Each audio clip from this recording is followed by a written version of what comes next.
What's going on there, guys? We back with another one. We got to talk more about this Fox lawsuit that lists Joy Taylor and Skip Bayless, as two of the prominent faces, as well as some executives. Got Emmanuel Acho in there, doing his thing.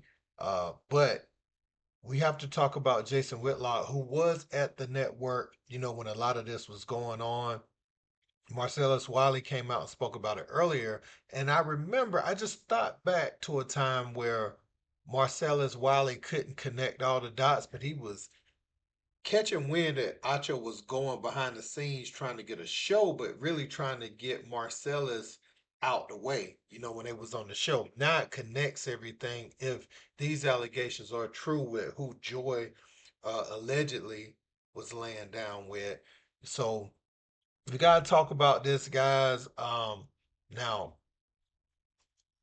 Jason Whitlock said a lot today. He said um, a lot about what the people were saying. He knows for a fact was true because he saw some things behind the scenes. He mentioned Jenny Taft. He mentioned, obviously Joy Acho. But I want to focus on this one part where he says Shannon Sharpe is somewhat behind this inadvertently and wanted to leave the Fox Sports building burning on his way out. And, you know, he thinks that the lady, Miss Faraji, who is putting this lawsuit against Fox Sports, um, he thinks that Shannon played a role in her going out to do that. Now, we're going to listen to some of the things Whitlock said. I'll be stopping it to break it down, but let's. Something here, I don't want you to misconstrue it because the woman I'm about to reference here is someone I really like and respect. I'm not accusing her of anything. I'm just telling you what happened, and you can go check the tape. What you don't know is what happened behind the scenes.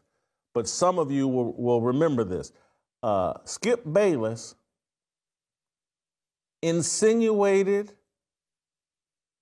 flat out, somewhat stated that Jenny Taft was having some sort of inappropriate relationship with Shannon Sharpe.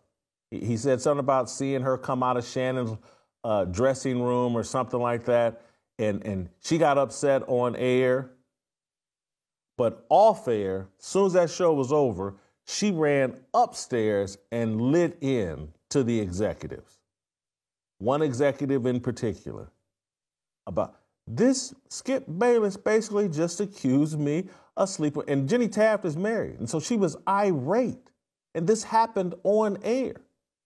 And that was my first clue. Like, oh, this dude is jealous of Shannon Sharpe, and he's seeing ghosts everywhere. And Shannon's putting those ghosts out there. Shannon walked around that place like he was banging every makeup and wardrobe girl in the place. His little wing, the undisputed downstairs wing, dressing room area, whatever, Shannon was known for running around there in the tightest little boxer shorts that he could find and nothing else. He's throwing it out on the table. He's talking to Nusheen the way he's overheard Shannon Sharpe talk to all of these women. These are just facts. Shannon Sharpe kept a flirtatious conversation going on with all of them. Things would fall out of his mouth to these women, and they'd laugh and they'd engage in a conversation with him that you couldn't pay me $1 million to say this stuff at work. Skip fell into it. Someone like me, like, I'm running away from it. I'm not in that competition. That competition is for idiots. That competition is for people that want to get me too. That competition is for people that want to end up in a lawsuit. And that's where Skip is. Yesterday, I tweeted out that Shannon Sharpe, I hat tipped Shannon Sharpe, that Shannon Sharpe had two enemies at FS1 that he wanted to settle a score with, and this lawsuit settles a score for him. And that's Charlie Dixon, the executive, and that is Skip Bayless, his former co-host. He's made comments.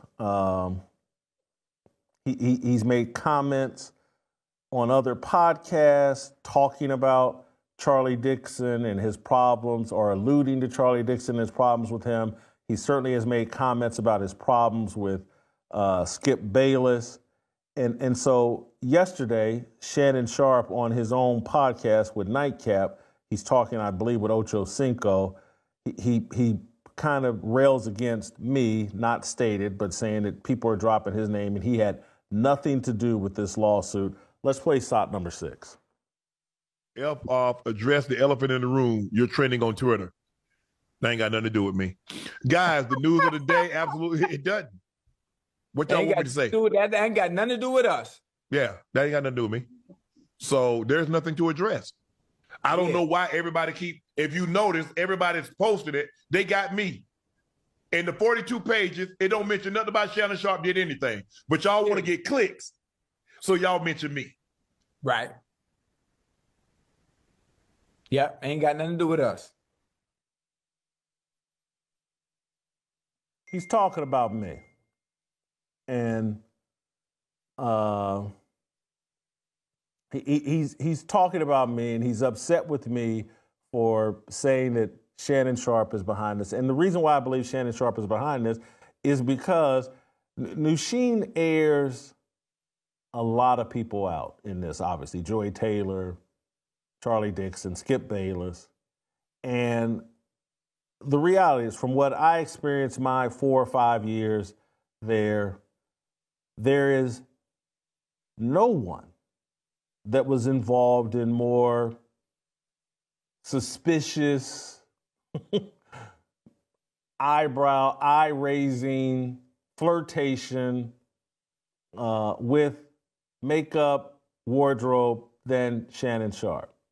And if you go look at the problems Shannon Sharpe had at CBS and all this other stuff, it's just amazing that Shannon Sharpe nowhere mentioned in this, but the two biggest people that he wants eliminated, damaged at FS1, they're assassinated in this. And so when a crime happens, you ask who benefits and who has motive. And this isn't me saying that Shannon Sharpe pulled Nusheen in and said, hey, baby girl, this is what we're going to do. This is me saying that Shannon Sharpe and Nusheen were friendly. Shannon Sharpe probably gave Nusheen a shoulder to cry on. And when she put together this lawsuit, I think Shannon Sharpe was aware and made sure that he could go on air and say what he just said. Now, there was also a clip in there where Jason Whitlock said that the things he knows about Shannon Sharpe makes Joy Taylor, Skip Bayless, and the things they're being accused of look like Mother Teresa. Can't confirm or deny those reports. Those are just the allegations. But, I know a lot of people don't like Whitlock or whatever, but, you can't just dismiss what he's saying because he was in the building, and we know that type of culture exists, within different professions. It exists whether you dropping the fries and the grease at McDonald's and y'all all in one space for a certain amount of time, or you're at a Fortune 500 company. All these things, that's one of the common uh, interactions that happen amongst people. You put females and males in a workspace too long, you see these sorts of issues. That's why they have, you go through the training and all that, and they have a department that you can go to. Not that they'll listen to it every time, though, right? Because we see people, um, even try to come out and say something that's happening to them, but they get discouraged really fast.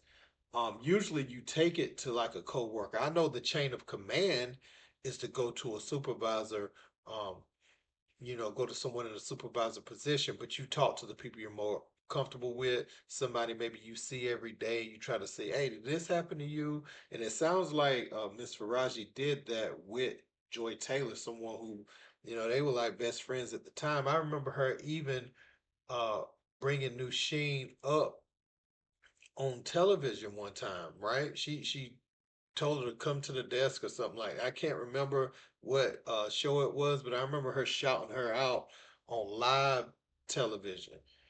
So they were very tight at the time, but when it got dismissed, it's like, oh, you can't expect that you just told somebody that they can dismiss what happened to them and it never comes back up. Might be right then, might be 4 or 5 years down the line, like we're looking at right now, but we are looking at it.